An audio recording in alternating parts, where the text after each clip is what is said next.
What is a year of your life worth? It's a powerful question our investigative department has been asking after we saw a big conviction get overturned. Welcome back to the 11 Alive Plus Streaming Center. I'm Caitlin Ross, filling in this afternoon, and we're bringing you all of the biggest stories of the day. And this one right here has a lot of people talking. Investigator Savannah Levins has worked a lot with the justice community, looking at people who are released from prison, what their lives look like after that, and what happened to them along the way. Right now, we're looking at a conviction that was overturned. He's now free, but he lost 2 decades of his life behind bars for a crime that he did not commit. Now a Georgia law is promising compensation for people who have been wrongly convicted, but many still have to prove their innocence all over again, with no guarantee that they'll ever be paid. Investigator Savannah Levins takes a closer look at who's actually getting these payouts. What would the sale price be for a year of your life? I wouldn't have took $1 million for a year. Mario Stinchcomb means it too, because he lived it. 22 years old when he was locked up for a murder he swore he didn't commit. 40 when he was released because the Fulton County Conviction Integrity Unit investigated and agreed, granting him a new trial that led to the charges being thrown out. You know, I missed a lot of good years of my life.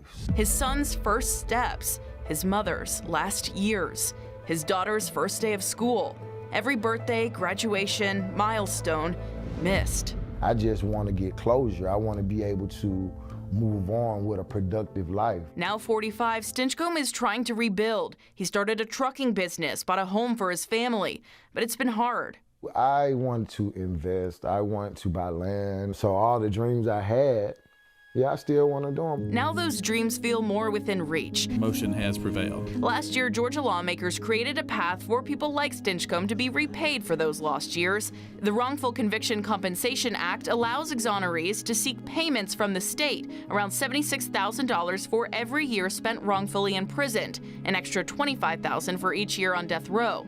But the process isn't simple. Claims go through administrative court hearings where people who already had their convictions overturned must again prove their innocence. Defense attorney Andrew Fleischman was the very first in the door, representing 4 clients through the process so far. I have to establish by a preponderance of the evidence that they're innocent. That basically means relitigating the case, sometimes decades later. Witnesses, evidence, expert testimony, a significant hurdle, Fleischman admits. So far, I've won 2 and lost 2. Bringing those experts back for a hearing like this cost money they didn't have. And why do you have the burden of proof when, theoretically, that's already been established? Generally speaking, legislatures and the public don't want to give money to somebody who's undeserving. So that preponderance part is to sort of fix that. According to data obtained by 11 Alive through open records, so far 46 claims have been filed under the new law. 3 people have been awarded compensation so far: Marlena Hamilton, Kelvin Bradley, and Ronnie Bartlett. Hamilton was the first to succeed, being awarded nearly $431,000. Fleischman represented her, but I'm a little salty about it. The Dougherty County District Attorney's Office appealed the decision. It's right under the new law. I may end up having to go to the Court of Appeals with the Supreme Court of Georgia eventually to get that client her money. In some cases, like Mario's, the prosecuting DA may concede a person's innocence, giving them a more direct path to compensation. Because of that concession, he gets to skip the process of relitigating his innocence. But even for successful compensation cases, a payout isn't immediate, because the compensation fund must be approved and funded by the state legislature in each annual budget. They could always just not fund the program if they felt like it. So there's a law saying that these people should have a process for compensation, but separately, it doesn't actually need to be funded every year? You know, there are a lot of rights without remedies in America, and this is one of them. For the state, these are claims, cases, agenda items. But for people like Mario, they're a second chance to grab a hold of a life that kept moving forward, while theirs stood still. Getting this money will be generational wealth, not only for myself, but for my kids, for my grandkids. I'm gonna build a foundation. I'm gonna make sure my family has a chance. Savannah Levins, 11 Alive News investigates.